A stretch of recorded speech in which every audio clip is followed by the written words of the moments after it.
I think there's a number of things that make UK small caps attractive. At its most simplistic, there's the law of big numbers. It is easier to significantly grow a small profit base than to grow a very large profit base, and therefore returns can potentially be higher than you get from large companies. I think one thing that is really important is the fact that small companies, their management teams increasingly recognise that a dividend is the only tangible return that a shareholder gets. A capital gain is fine, but it isn't yours till you actually realise it. Whereas a dividend, it's absolute, it's tangible, it's given back to you. And I think most people know the academic research suggests that around 70% of your total long-term return will come from the dividends and the reinvestment of those dividends.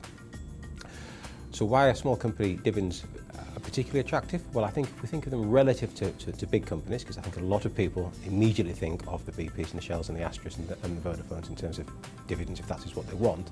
But one of the things you find in that part of the market is you find it's quite a concentrated part of the market. The top 9 dividend payers distribute 40% of all dividends paid by all UK companies. If we look at small companies, we see that it's a much broader pool of businesses in the first place. So we don't tend to have the sectoral risk. We don't have the same company-specific risk. The most important small companies for paying dividends pay a much smaller proportion of the dividends.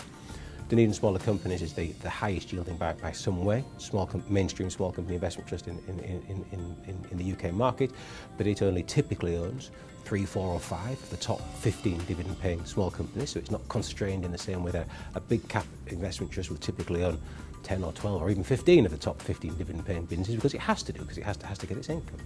And although one of the things that I think is great about small companies is that around 45% of our portfolio's revenues come from overseas. These are much more international. Over the last decade, small companies have really internationalised quite a lot. You don't have the same dollar and euro translational foreign exchange risk in terms of your dividend stream. I think we have 2 businesses in the portfolio that declare their dividends in dollars. So you can have the capital growth and you can have income diversification. I'm not suggesting that it's better income, I'm saying it's more diversified income.